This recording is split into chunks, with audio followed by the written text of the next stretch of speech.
Greetings, everyone. This is Payman Lorenzo, your host of the Leaders of Heart podcast. I have a very special treat for you, my new good friend, and she's a true angel. Her name is Lubna. She's from India, and she has an incredible story. We connected through a friend that connected me to her, and that's what I love about this podcast. I've been connected to incredibly amazing, inspiring people, to the people I get on my podcast. I had I had a pretty I had a chat with Lubna last week. It was supposed to be for half an hour. It went for almost like 3 hours. It was amazing. So yeah, Lubna has an incredible story. She was I don't know where to start. There's so much to tell about her. She from the moment she was born, she got a lot of abuse at every level, and abuse has been so far had been a big theme in her life, to a point that a time came that she had to make a tough decision, and then she and we're gonna talk about it after. And then as a result of that, she started her own organization to help and empower girls, especially in the slums in Calcutta in India. And she got married at 18, despite the wishes of her family, to an abusive and violent husband, and that added even more, abuse to her life. And that's one of the reasons why she went ahead and started this organization to empower girls, because she saw what she went through, and she knows that there's a lot of other girls that are going through that, and she's there to empower these girls, to help them. And she not only that, she's been going to all the slums around her in Calcutta, and to every every small little house, talking with them, seeing how she can help them all by herself. And not only that, she's been also teaching them life skills such as knitting, making products, using the various materials available over there, which is absolutely phenomenal. We're going to talk about that. We can we can talk we can do a podcast with Lubna for, I don't know, maybe an entire season. She has so much to share. She has incredible story, a vision, and all that. And she has a beautiful mission. Her mission is spreading smiles and making others smiles, and that's something she's very well fitted for, because God blessed her with a tremendously beautiful, warm, and genuine smile. So I can keep on talking, but I'm going to shut up and we're going to welcome her. Lubna, my dear friend, welcome to the show. Thank you. Thank you so much, Payman, for having me here. Thanks a lot.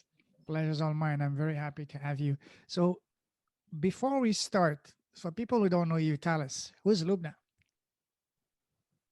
She's a simple, straightforward girl from the city of Joy, Calcutta, who has probably learned things or the lesson in her life a bit in the tough way, but that's just made her stronger and made her who she is today. Thanks. Absolutely. Love that. We're going to unpack all of that in a moment. So let me ask you first, as I said, we want to get to know you at a personal level. So tell us, Lubna, what makes you happy? A lot of things. So the biggest reason, that I'm still alive or which motivates me every single day is my daughter. Her name is Angel. So she is my biggest inspiration, I feel. And she's the reason, why probably I changed as a person as well. So Angel for sure is my biggest motivation to wake up every day and to get on with my life. But other than that, a lot of things makes me happy. Nature is something, which I feel really connected to. I love plants, I love flowers, I love birds, I love animals, anything, which is God made. I find beauty in that. So it's Awesome. Love that. endless, and humans too. So Beautiful. Now, what makes you smile? smile is contagious, I feel, so it's the purest thing, to speak to someone. We live in a in a world basically where, especially even in India, I'm telling you, like every few hundred kilometers you travel, the language is different, the dialect is different, right? So a Mhm. lot of times we don't know the language that the other person is talking in.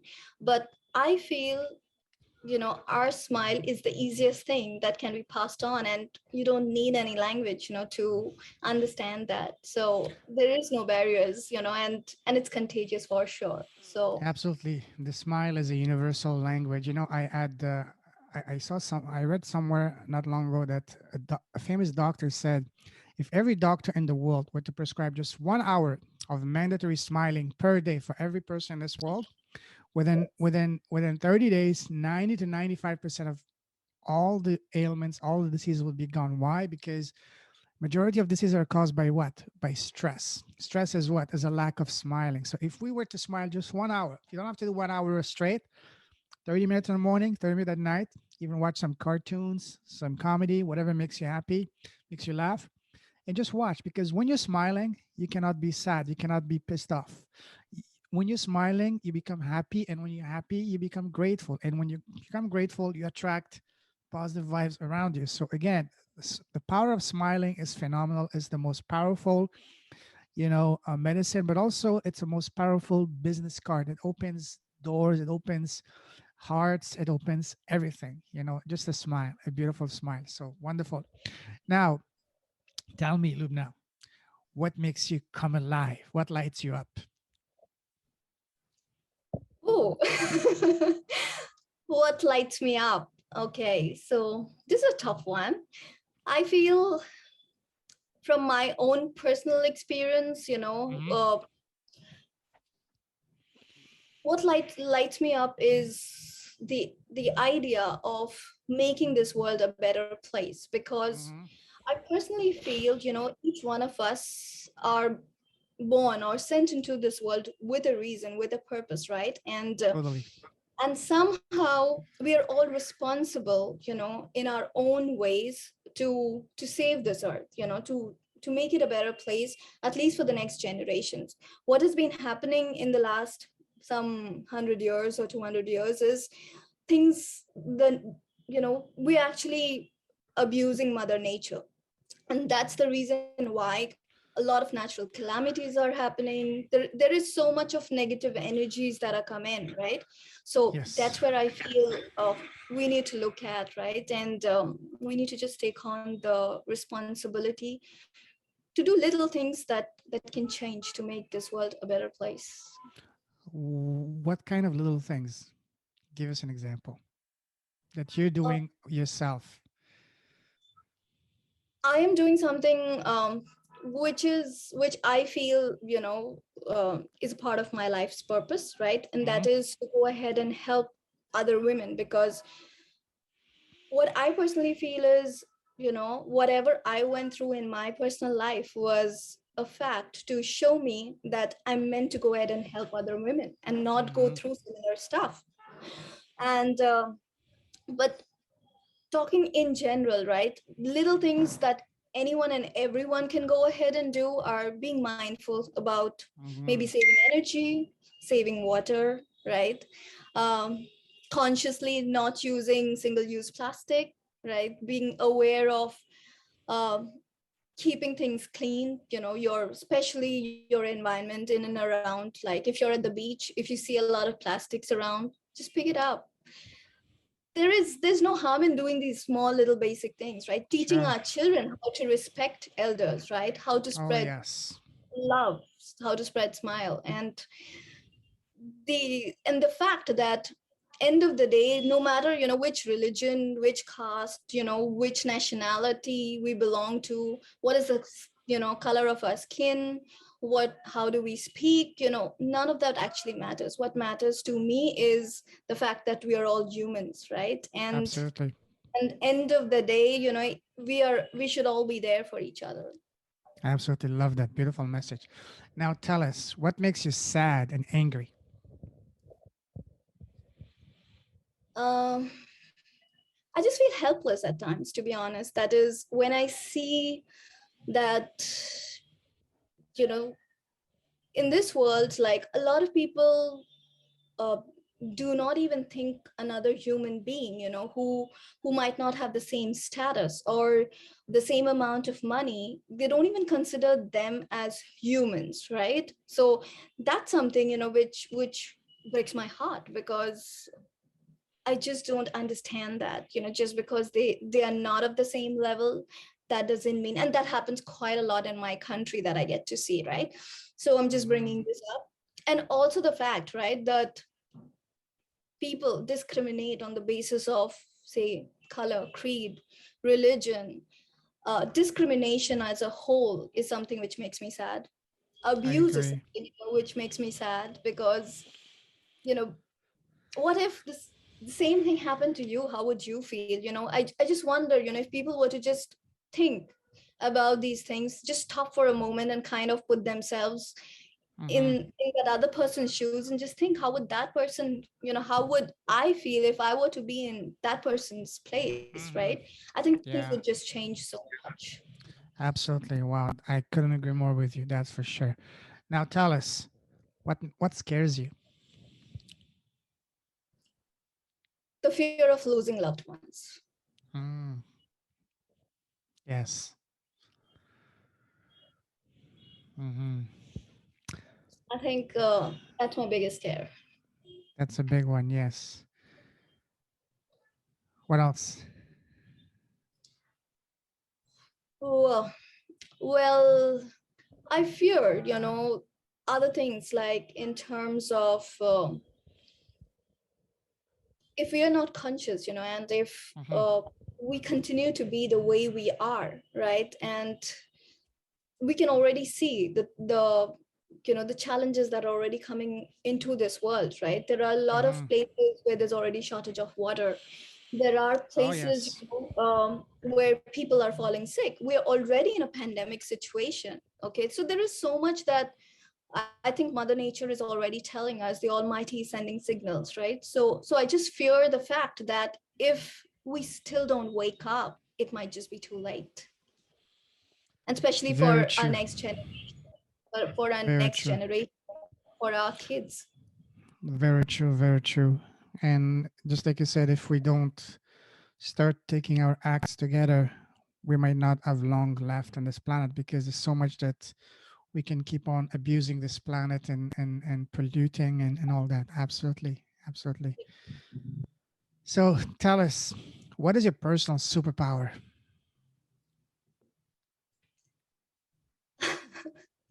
I think the belief in myself, okay, Mm, the fact I'm a person who is driven by my heart, right? So I know brain is important, but then I'm someone, who's always followed my heart. So I'm a mm-hmm, heart-centered person. And so the fact that, if we are listening to our heart, right, and if we're doing what we feel from within is right, things won't go mm-hmm, wrong. Even if it's wrong, we might think, things are wrong for the certain time being. Maybe that's for our good, right? And mm-hmm. other than that, the fact that how genuine we are as human beings, right? And Mm-hmm. That's for what sure. drives us is what you asked me, isn't it? What I asked you is, what is your personal superpower? Okay, so I know you're blessed with many superpowers, but what would you say is your number one superpower? I think I connect well with people. I Mm, be it whoever and wherever I go, I think I can adjust with others, right? And I can connect with humans and try and understand, probably mm-hmm. what they need, and try to figure out how I can support. That's amazing. Now, let me ask you now some fun questions. Let me take you now on a trip down memory line. So remember Sure. when we were kids, people always ask us whether it's parents, teachers, family. So Lubna, what do you want to become when you grow up? What was your answer back then? As a kid, when I wanted to grow up, my dream was to become a pilot. Oh wow, me So, too. oh really? So it's very different now. Unfortunately, that dream shattered. When after my 10th, I did pull out the forms. I wanted to apply for Mhm, it. I was so desperate, to become a pilot and fly all over the world. But unfortunately, I do have negative power in my eyes. So, mm, and that's why I my application couldn't go through. So, but I all guess right. God had other plans for me. Exactly. Maybe in the next lifetime you will be a pilot, you know? So it's not a matter of if, it's a matter of when. All right. So when you were in school as a child, what was your favorite subject? I like maths. Oh, numbers girl. Oh, okay, I see. What So do you that's like something about math? which, Mm-hmm. I found maths interesting because I hated mucking up, and doing the same things or reading the same thing again and again. So I'm more of a person, who likes to figure out, and I'm someone, who's more into probably digging deep and getting the answers. So probably that's what kept me more interested, because every sum was different, and I had to solve every single sum So differently. you're So you're an inquisitive mind who loves to solve problem solver. Okay, awesome. Now let's take a look now at your path from the time you left school to now. How would you describe your path? So would you say once you got into once you finished school, was your path more like linear, straightforward, or was it like more like a turns and twists, like a roller coaster? Tell us about your path. my whole life has been a roller coaster. So for sure. Yes. Yes. Oh, yeah. There's been loads and loads of Hmm. you know changes, twists and turns in terms of my career as well. So as I told you, last time we chatted, that Hmm. I was married at the age of 18, and I was in college at that time. So I was studying, and I also started working at that time because I didn't have any choice than to get down to working and earn the money. So I started, my career from a call center in those days, and then there's been so much of changes. Like, I was into banking. I worked for J.P. Morgan Chase Bank for 4 years, and then when we went through a separation, and I had to relocate, my base back to my hometown, Calcutta. I didn't find any opportunities, into the same banking field, with a similar position or a similar pay package. So again, I had to switch over. Then I changed my domain. I had management experience, so I got into a software firm, Mm. into a managerial role, and then again I grew in that domain. So I last worked in the software industry as a client services director, until I reached a point that this isn't making me happy. I'm not meant to do this. So that's when, this entire switch or the change in my life happened, and I Mhm. realized that I'm meant to go ahead and follow my path, and my path is to go ahead and support other women. That's when GP came into being. That's Girl Power Empowerment, that I run in Calcutta right now. And in the middle, I was working as well. So, but it was something which was in line with my passion. So I was working with Gap Foundation, and I was taking care of a women empowerment project for them. Unfortunately, due to COVID, I lost my job. But so that's the thing. There has been a lot of already changes, in terms of my career. But I know for a fact that GP is my my dream child, and that's something that I'm looking forward, to take it to the next level for sure now. And what steps? What's the next steps for GP? What do you want? What are you gonna do now to take it to the next level? Okay, so GP is now being registered as a social business. So far, it was just it's already, so far till now it's a self-funded organization basically, where I have been spending my own savings to run this. But to be honest, I'm a single mother, and what I realized now is, all this while I always thought that I don't need a certificate or a stamp, to show Mhm. to people in order to do good work. And I had been doing this for myself, is what I believed. So that's the reason why I never got it registered as a nonprofit all this while. And I just kept doing, what I felt I'm here in this world to do. But right now, what I personally feel is that, with my own funding, or with my own, Mm-hmm. say, help, I can only support a very tiny amount of Sure. people, right? And I can Mm-hmm. make a difference in the lives of only, say, an X amount of girls. But then there are so many others, who actually need this kind of support that I want to help them with, right? And that's the reason why I've gone ahead and got this registered as a social business, so that we can first and foremost go ahead and continue the work that we are doing, that is helping these women and these adolescent girls that have been a part of GPE since the last 4.5 years, and also grow this.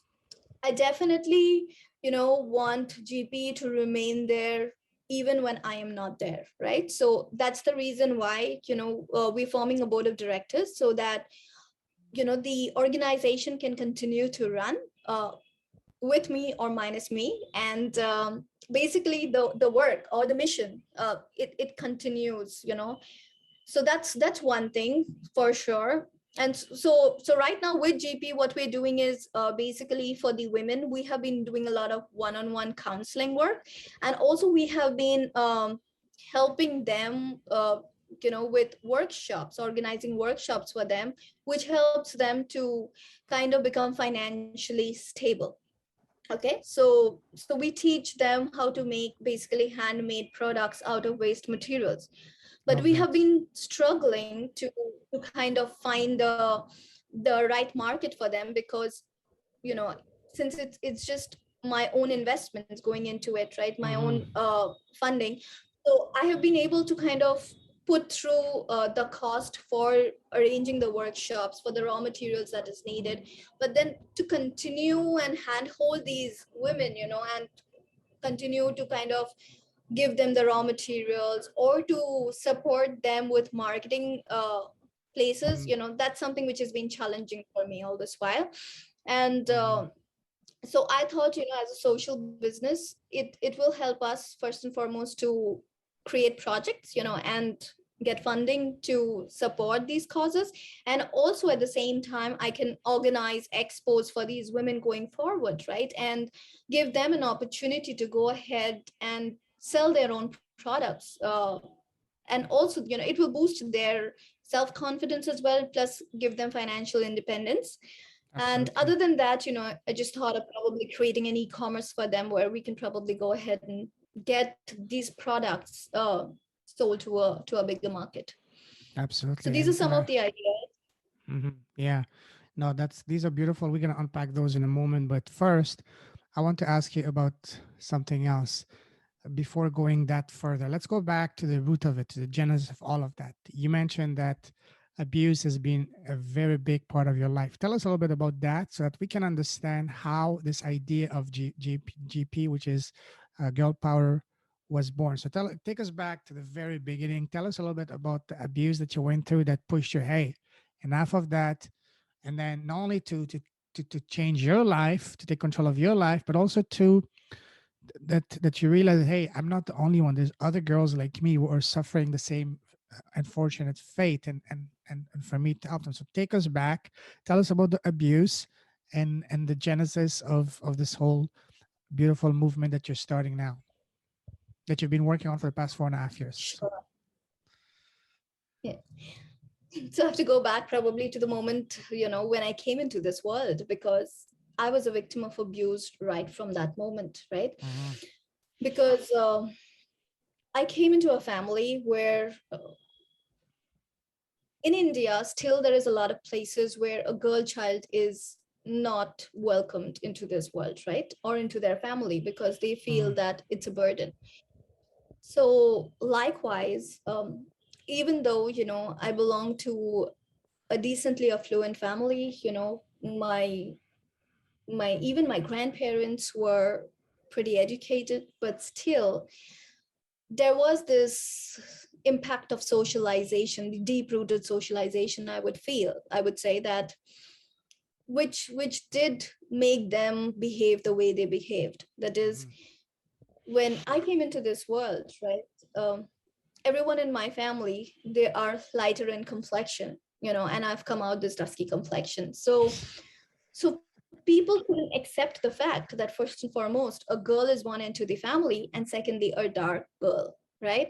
So so I was kind of disowned right at birth, Wow. by extended family that you know and in fact, this is what my mom told me later, that some of my relatives, they even concluded that probably the baby got exchanged at the nursing home, right? So this was Really? their thought Wow. process. Wow. Exactly. So that's how it all began, right? So right Mhm. at that moment, when I came into this world, since then, I've been facing, what abuse is. So Mhm. we lived in a joint family, it was a big family. My dad, his brother, our families all lived together. So me and my cousin brother, we were of the same age. Okay. And he was always treated as if he's a prince. And I was treated as if I didn't even exist. I didn't even belong to that family. So that was kind of the discrimination that was always there, right? I think more than me, it was my mom, who was having to kind of go through a lot of emotional trauma, Mhm. Mhm. to overcome, what was happening around. Because for a mother, to see this kind of a discrimination between two Sure. kids of the same age it must be very painful. So so that's how it was, right? So my grandfather, he would take my cousin brother out every evening, buy him loads of toys or chocolates and gifts, and then he would come home with a bunch of stuff. And my grandfather would never even look at me, or ever hold my hand when I was a kid. So So sad. that Yeah. was the kind of atmosphere at home. So when I was 3, my parents decided to send me away, to my maternal grandmom, so that I could kind of go to a good school, get proper education, and also, be away from this abusive atmosphere. But somehow, at that tender age, I felt that even my own parents don't love me. So I kind of grew up hating myself. I've always suffered with a very high inferiority complex, right? I hardly ever had friends. And so that's how my life was. I lived within a shell, hardly spoke to anyone. And then when I was 18, I ended up getting married against my parents' wishes. It's a long story. So cutting that off, you know, I was just probably hoping at that stage, well, to get some kind of compassion or love and Mhm. respect from my better half. But unfortunately, things didn't work out that way. And it was very, very opposite to my expectations. And then I went through years of different kinds of abuse of definitely emotional abuse. And then it went on to physical abuse. Okay, there was sexual abuse, there was financial abuse, because I was sent out to work from the very moment my husband never wanted to work. And Wow. there was complete control of whatever I earned was with him. So I literally had to beg for my own money in order for me to go to work. So that was the kind of uh, Wow. situation. And one more thing, I think, since you asked me about abuse, I'd also like to point it out that abuse happens, I think, in a lot of places. It's not just in our Mhm. homes. Sure. I faced abuse even when I went out to work, right? In India, um, when I started my career in those days, the number of women folks at the workplace was even lesser, right? And I always faced, since a majority of my career I've spent in mid management or senior management level, right? And I faced challenges like men just didn't like the fact that a woman would dictate terms to them, or a woman will go ahead and give instructions to them as to what they need to do. They So just couldn't take it, was that right? the fact And that was that the fact that you were a woman, or was that the fact that you were both a woman and younger than them, that they did not cannot accept that?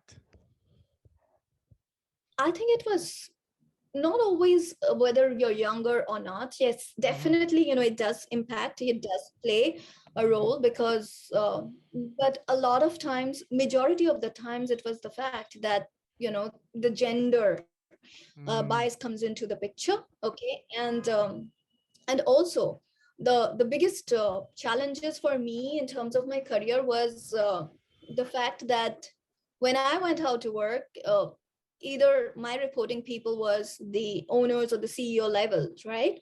And uh, and a lot of times, people, when they come to know that either you're divorced or you're a single mother, their outlook mm. towards you is very, very, it's very different, right? So that's a real different category of abuse.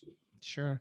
So, and then now you're going through all of that. What was the point that you said enough of that? What did you do to change that? Tell us about the process.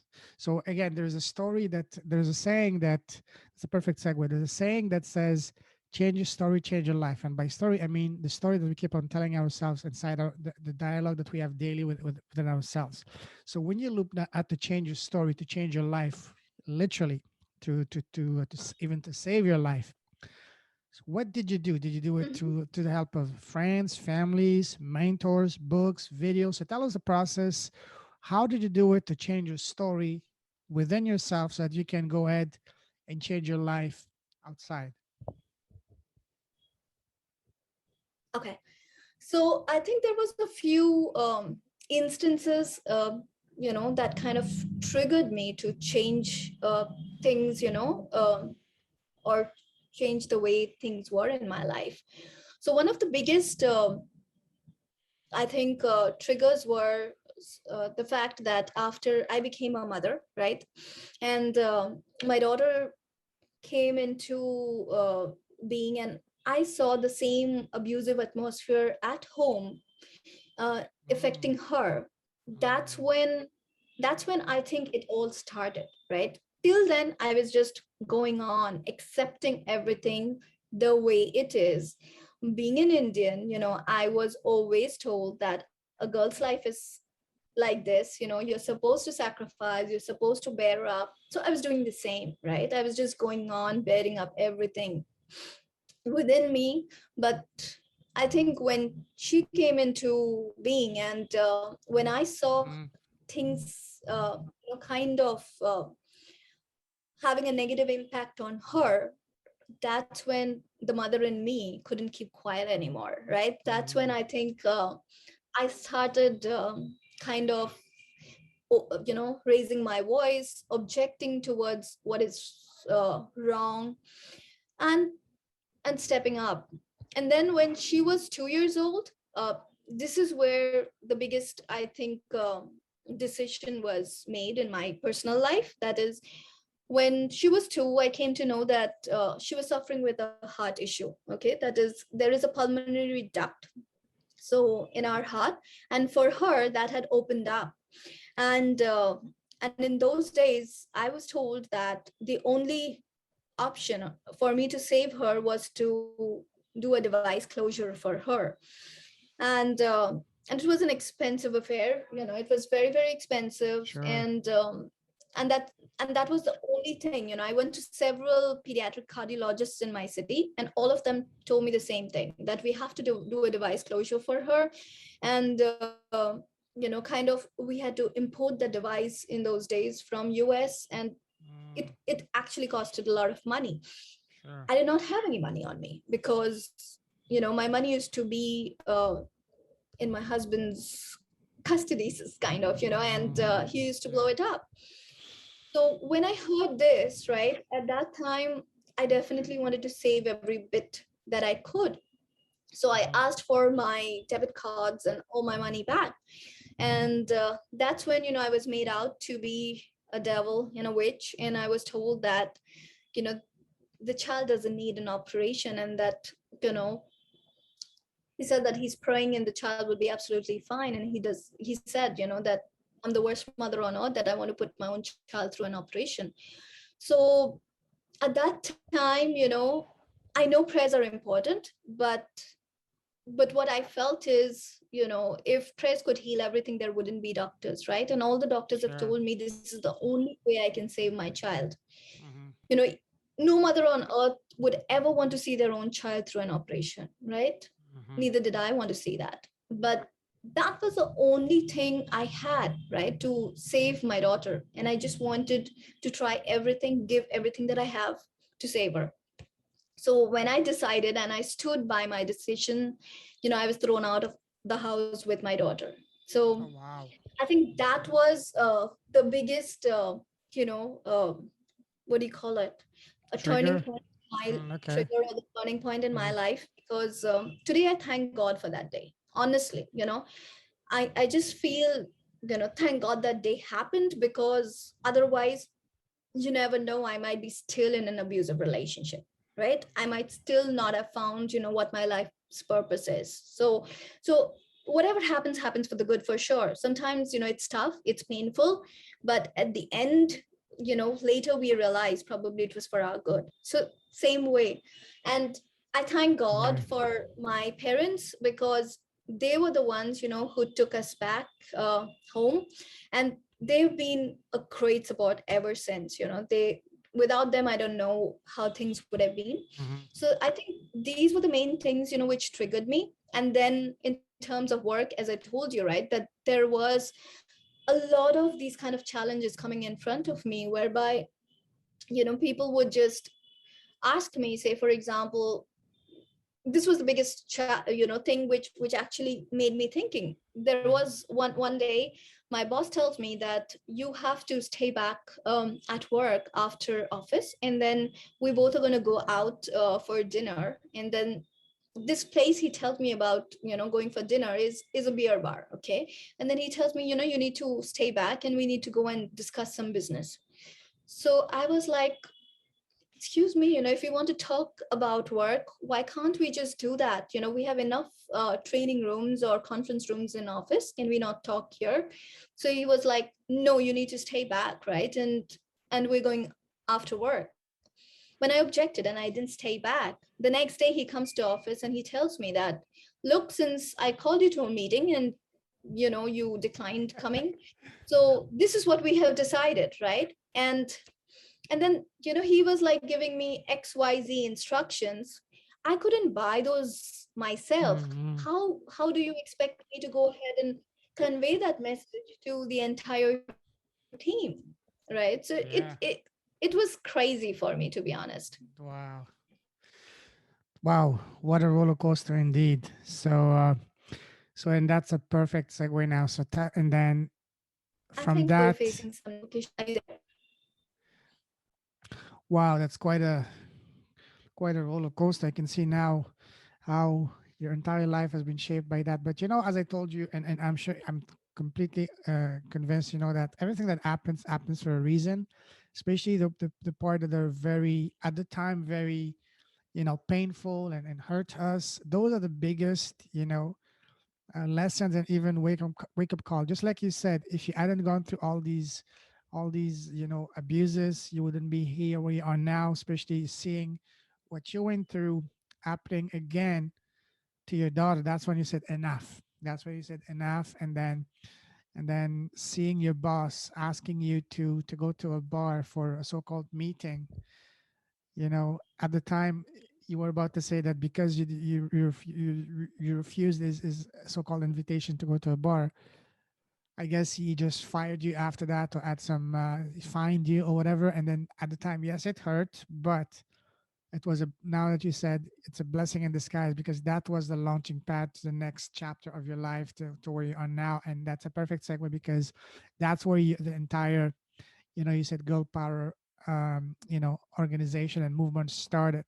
So tell us exactly about a little bit about that, what you do, what is the scope of that, how did you start that, what are you doing? You mentioned that you're going to each and every single house. So tell us about more about that. Okay.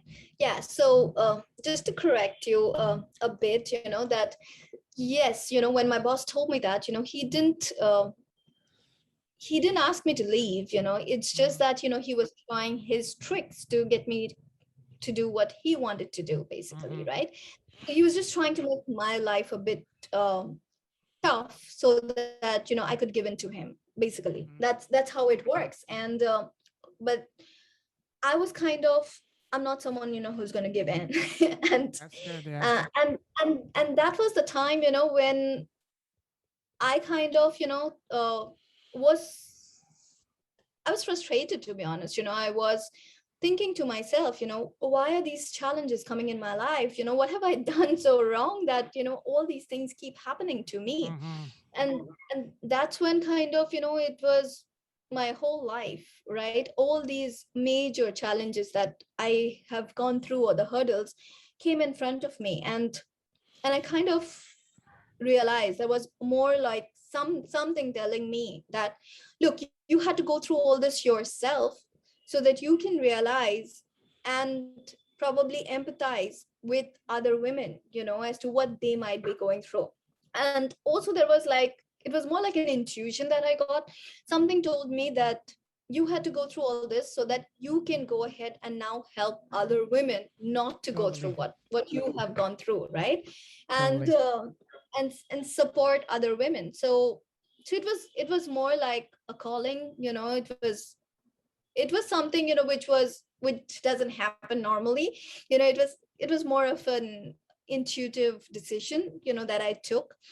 And honestly, I happened to be in front of a system at that time, and this name, Girl Power Empowerment, just came to me. And I just searched, and I found the domain available, and I just booked it, right? I Nice. had no clues. I had no clues whatsoever what I wanted to do. All I knew from within is, I'm just supposed to help other women. So I just thought, okay, fine, if I can help make a difference in the life of probably, one more woman, that's something which will make me happy. So that's Mm-hmm. how it all kind of started. And the initial plans were very different as to what we're doing now. So at this onset, 4.5 years ago, when this came into being, I thought of creating a network of sisterhood whereby we are going to help each other, support each other, and kind of be the catalysts, in each other's growth. But and so that's how it started, right? It started from our living room. I used to just invite all the women in my network, people that I knew, and call them over. My mom is an amazing cook. She used to cook a lot of wonderful dishes. And then, that's how women started coming over. We started talking, I started sharing my vision. And um, and then slowly it kept growing. And then I started uh, kind of booking venues, doing events. But after a point, I somehow realized that this isn't what is solving my purpose, because Mm-hmm. most of these women, they were coming out. It was more like a place of recreation for them. It was more like a place that they got to kind of break free from their daily chores and come, enjoy, have fun, eat for free, go back, and they were not contributing as such, towards Mm-hmm. my vision. And uh, and and honestly, at that time, I kind of spent a lot of time. I left everything, and I spent a lot of time going into various different slums out here. And I went into their homes and I sat with these women, and I understood, as to what their lives are, as to what their challenges are. And I figured out where I could support them. Mm-hmm. So that's how kind of it came into being. And ever since, there's been no looking back. We have been working on the Mm-hmm. ground level with these women. And mainly, my focus has been with adolescent girls, because I truly feel that they are the future, right? So Mm-hmm. if we can give them the right support from now and change their mindset, change the way they think and they look forward to life, you know, we will have a better society going forward, right? So we Absolutely. can eradicate a lot of things. So that's where the focus is. So I have 45 girls with me right now, who I have been supporting since a long time. Wow. And we do regular workshops with them. We've been teaching them life skills, and also, we have been able to bring on a lot of changes. Like initially when we started working with them, they were all dropouts, none of them were going to school. And today, I'm just so happy that each one of them are back into studies, into education, and they're Amazing. also become like the catalysts of change in their own communities as well, right? So Love so that. they learn the positives and they go ahead and they teach people in their own slums, about health and hygiene, about communication, about behavior. There's so much that's been happening. That's amazing. Yeah, it's all about paying it forward. Wow. How did you find these girls initially? Did you go yourself knock on the door, so to speak, or did you ask maybe the help of some local organization, even local government, municipality, or you just went on your own, knock on doors, and just went I out? went on my own. I Wow. went on my own. I didn't want to depend on anyone because Mm-hmm. um, everything is very kind of corrupt and very slow out here, right? So, and Yes. I was doing this for myself, right? End of the day, I was trying to figure things out for myself. So I just started doing it myself, and also, I'm lucky that I have got an amazing core team. So they voluntarily work with me on this project, and they share the same dream like me now. So some of them, they started coming with me later on, and then we used to go and sit down, talk, and How that's did how you it kind of started. how did you build that team? Or with these girls your friends, or were these girls that you helped first, you helped them themselves, and then they as a way became some kind of your partners to go and help other girls? How did you build that team? Okay, so majority, some of them are definitely, they are my friends. A Mm-hmm. few are my school friends, in fact, and some of them we work together. Some, we came into the organization when I initially started and used to do this kind of networking, sisterhood networking events that I used to put through. So some of them Mm-hmm. I met through that, and and and these people, they stuck with me, right? Because they could connect, right? And they also wanted to give back without having any expectations in return. That's amazing. Wow.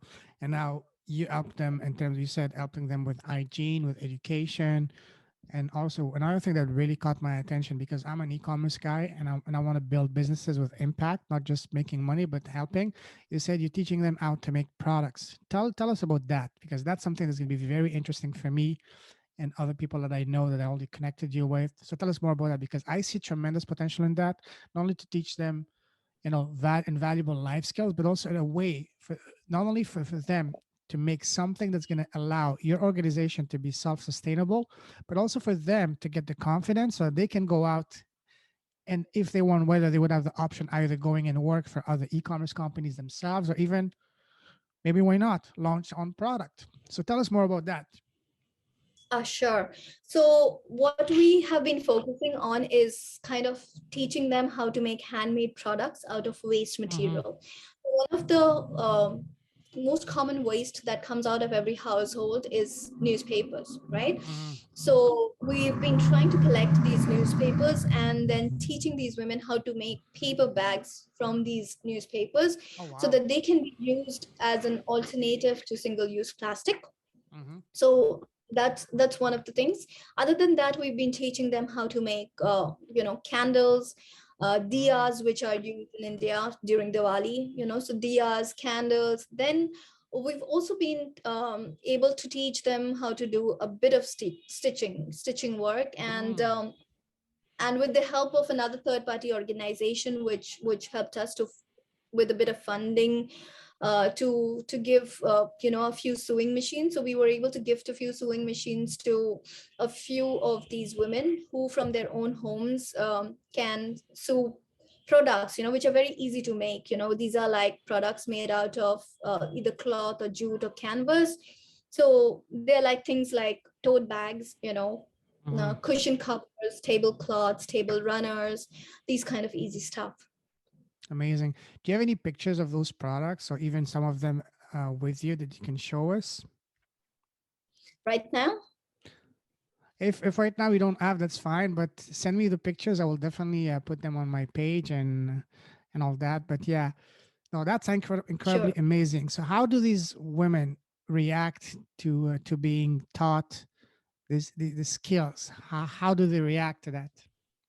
What is the reaction to that? Okay, so initially, when we talk to them, right, and ask them to come forward and probably learn something, they were a bit skeptic. They were Mm, not open.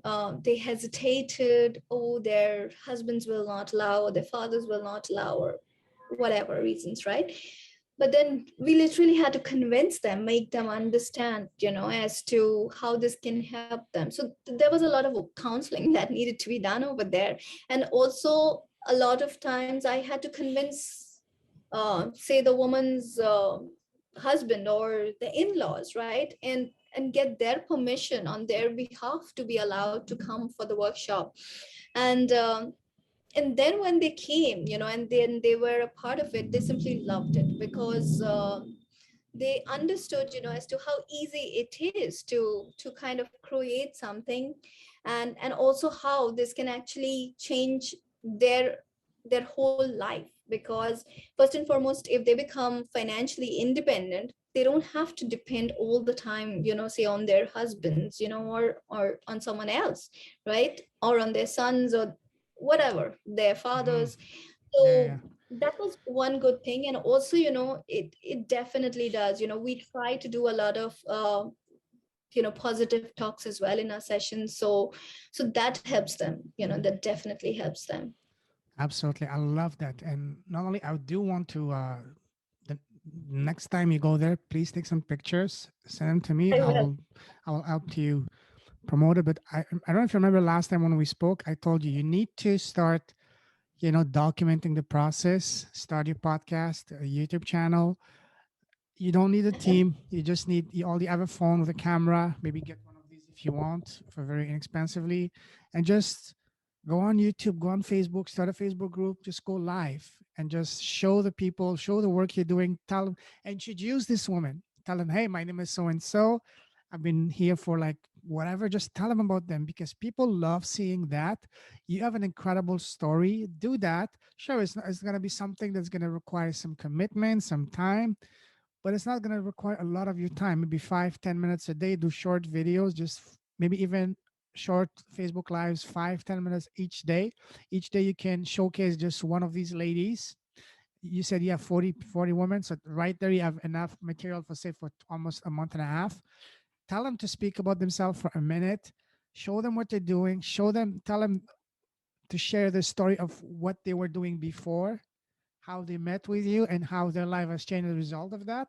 Show them that and document that and show the product that they make, because you do that for at least for a year, you will see magic, because that's going to attract a lot of attention, positive attention from the media, from you know whatever, even the government, because I can see this as something very big. And I told you before, I can connect you with a lady that's, my very good friend, Jaswant from Dipalaya. She's an incredible story, almost as, I mean, very inspiring, just like you. And yeah, and I will connect you as well to my other good friend, Megla. She's the queen of sourcing from India. She can connect you with, depending on the product. I'm sure she would be very open to seeing how she can help you as well.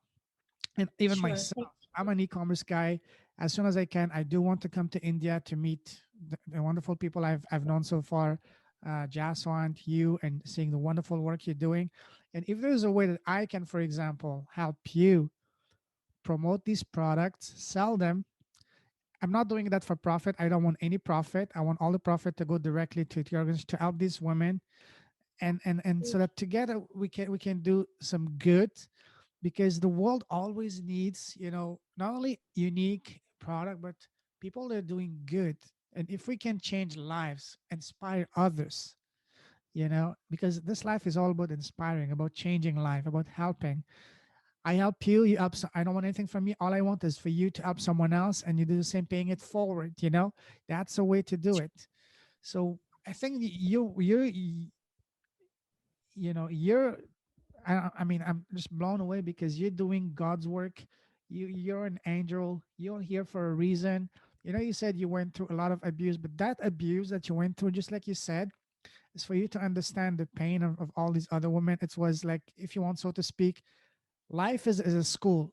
This was like your education, your formation, your training, you know so now that you know, Mhm. hey, and for you to understand, hey, life is not about just chasing money or material things or whatever. It's about, yes, we all need to make money, but let's make money in a way that's impactful, that's inspiring. And you're doing that. You're one of the most incredibly inspiring people I've talked to. You have a very beautiful heart. And so yeah, so any way I can help you, it would be my utmost honor to do so. I will connect you already. I've already done to a couple of incredibly ladies, connected to other people as well.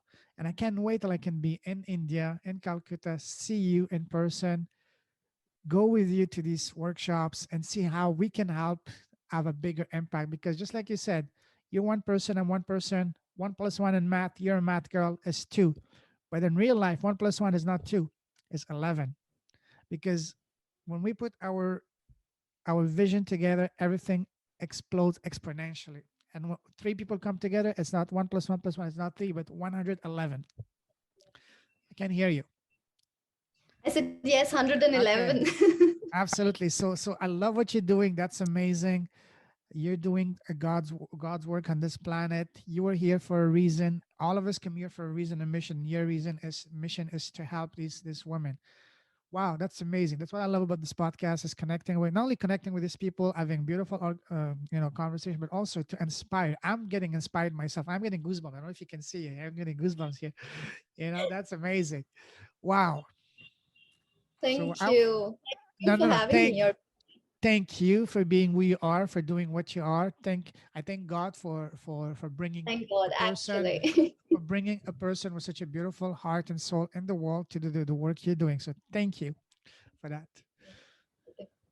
All right. So now let's move on. Okay. So let me ask you now some fun questions. What would you say is the best piece of advice you've received so far? Ah, this is from the Nobel laureate, Professor Muhammad Yunus. So I had an amazing one-on-one meeting with him a couple of years ago. I had reached a point, after I started GPE, where my loved ones were not understanding what I was doing. I had quit my job, right? And I started this, and I was spending my own savings into this. And that's when, a lot of my own people, they thought I've gone mad, I've lost it. A lot of them started even criticizing me and telling me that I want to become Mother Teresa and things like that. So I was like, hey, I'm not doing this to become Mother Teresa. I'm doing this for myself because I feel, you know, this is what I'm supposed to do. But I just couldn't get anyone to understand this. So I thought probably the best person who can guide me in this is Professor Yunus, because he's someone, who has helped so many people, like, especially in this field. He's the pioneer in microfinance. He's helped Wow. change so many lives. So I just decided to go and meet him, and then I was lucky enough to get his appointment. It was supposed to be a 5-minute meeting, but it went on for I think more than 1.5 hours. And we talked and talked and talked. And he was like, he was initially surprised. He was like, I was wondering why a girl, that too, such a young girl from India, wants to come and meet me. So he was like, I know I'm not very popular in your country. So I said, I still want to meet you. And then the Nice. conversation went on. I shared my part, where I felt, that there's been so much of deviation even in GP, whether I was in the right track or not. And then he explained me his own challenges and his own stories. And he told me, look, your challenges has just started, right? So Mm-hmm. you are going to have more hurdles coming your way. Just remember one thing: don't give up. Okay. So he kept blessing me, and he kept telling me that there is very few people in this world, who at your age understand that they're meant to do something towards the bigger cause, right? Mm-hmm. Who understands their life purpose. And just don't give up on your dreams. Mm-hmm. Don't give up, no matter who says what. Just Mm-hmm. stay focused. Let these hurdles come. They will pass by. You will cross them, but just don't give up.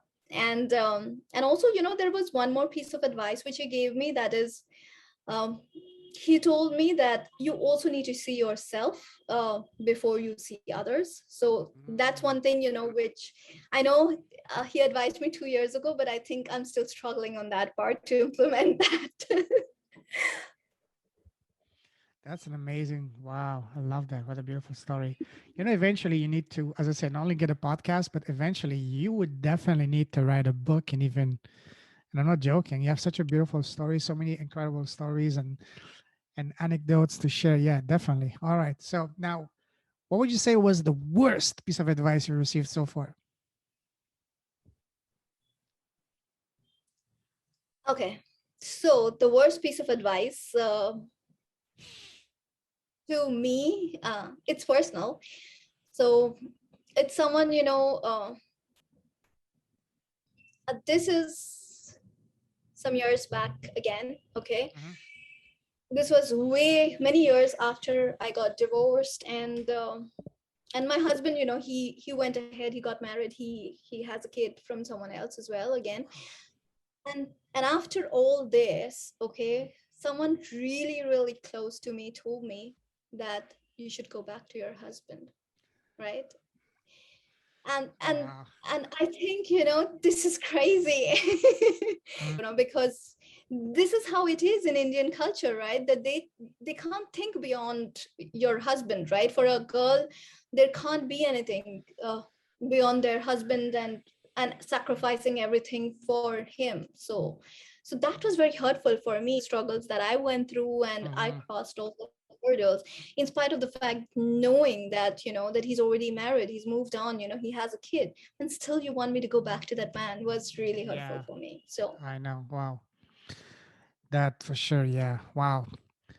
Now, let me ask you now some fun questions for to wrap this up. We can talk for hours, but we'll definitely have to do a follow up in a few weeks. But let me ask you now some fun questions to wrap up. So, imagine now that you have a time machine. Okay, you can go back in time, and you're sitting now with the 18-year-old Lubna. What would be the number one piece of advice you would give to her, knowing all that you know now?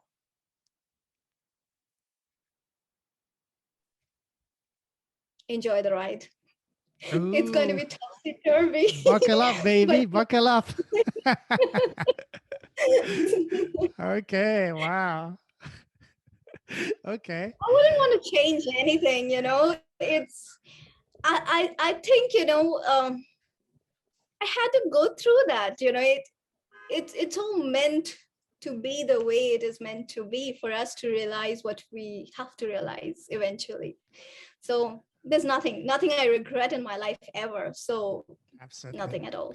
It's because it's those painful moments that, a stepping stone for us to become who we are now. So absolutely. I'm sure that at least for me, I went through a lot of difficult times and I would not change any of those because without them, I would not be where I am now, even though at the time it was painful. So yeah, no, I agree with that. Now, imagine now, first of all, okay, I know you don't have a podcast yet, and I know that you will have a podcast soon, right? Not Am I sure. right? All right. Say yes. Say yes. I'm Okay. not sure. I'm Yes. camera Okay. shy myself. I don't All know right. how I'm here So today. so now imagine that you have your podcast is very successful, and today you have the most special guest in the world, which is yourself. You're interviewing yourself. Okay. Oops. Oops. So what would be the first question you want to ask yourself? Don't think too much. What is the first question that comes to your mind? What makes you happy? Mm. And what's your answer? There is two things that makes me the happiest. One, Mhm. definitely, making a difference, a positive Mm. difference in someone else's life. And two is traveling. So these are two things that I simply love. What is the place that you've been that has been the best that you enjoyed the most so far? Um, there's a lot of solo traveling that I have done, and so there was a particular trip that I went to Koh Samui in Oh wow, Thailand. Thailand. Yes, and Nice. yeah, and I don't know how to swim, but I went for Really? uh, yeah, and I went for a snorkeling trip. Okay, and so That's this interesting. this was awesome. This was like I'll never forget this day in my life. So I happened to go to this all alone with a lot of bunch of unknown people from all over the world accompanying me. So we went to an island, Hmm. which was I think 2.5 hours by speedboat, Hmm. and it was a beautiful, mesmerizing place, which was like three tiny little islands connected together with a piece of white sand.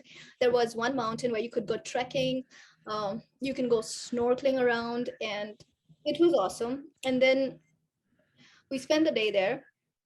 Whilst coming back, they just stopped the boat in the middle of the ocean, and then they just gave the snorkeling kit to everyone, and they said dive and go. This is the best part, go enjoy the underwater world. This is the best part to see, this is the best place to see it. So everyone dived off the boat, right? And I had no one. Okay, and I didn't know how to swim. So I was sitting there wondering, geez, I'm gonna miss this now. And and then what happened is, God is so good, right?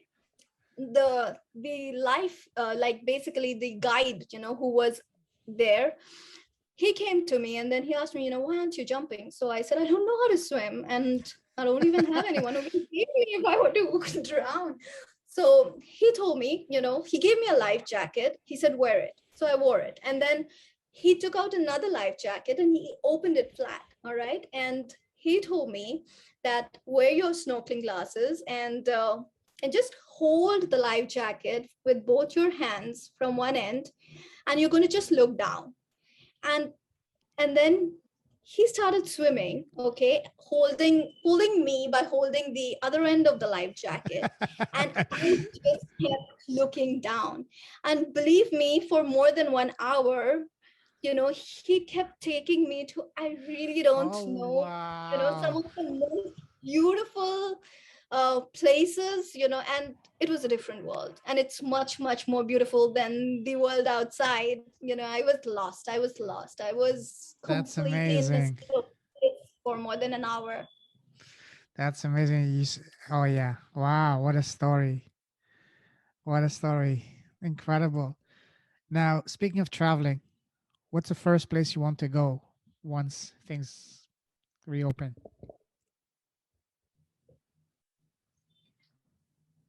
Me and my daughter, we had plans to travel to Bali May Mm. last year, but due to COVID, our plans got spoiled.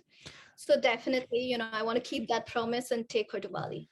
You will love Bali. Bali is phenomenal. I was actually planning last year as well, not to travel, but to move to Bali because I have many friends there that Yeah. have been. They said, wow, amazing.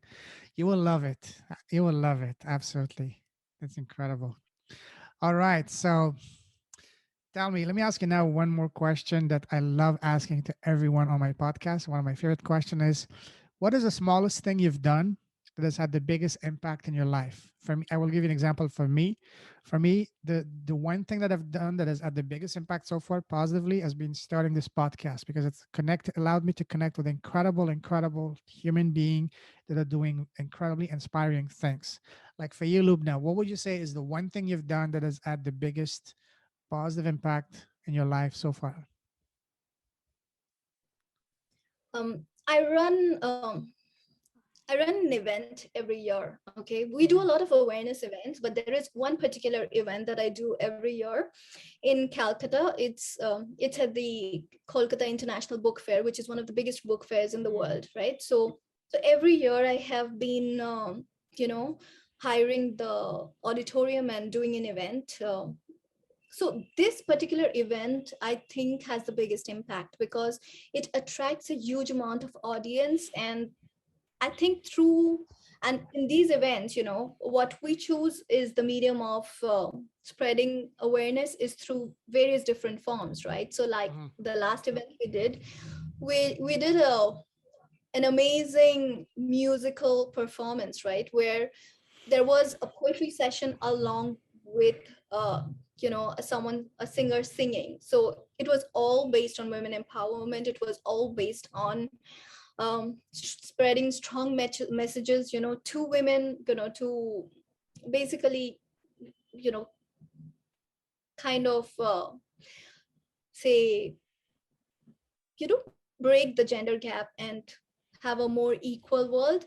So Mhm. it was all on the basis of that, but it was it's always very impactful. So I think the idea of organizing these events have been, a great way to kind of motivate and Wow. spread the message for Is it sure. an event? Is it an event that you host and organize, or are you part of the Yes, team I hope helping to them? organize every year. Oh Yes. wow, that's incredible! Incredible. What's the name of that I, event? I don't think it is the smallest event, smallest thing, but yeah, because No, it does take time. what I mean by small. Maybe small is not the right word. What I mean is just one thing. So what is the name of that event again? It's called I Support Girl Power. I support girl power. Does it have a website? We had a website. Unfortunately, we put it down, and Okay, because no we're coming problem. up with a new website. Yeah, Okay. And yeah, so when you have more information on that, let me know. I'll definitely put it in the show notes, and I'll help you sure, promote it, sure. because I always love, helping and promoting people who are doing good. So now, one last question: what is the one thing that you're most grateful for?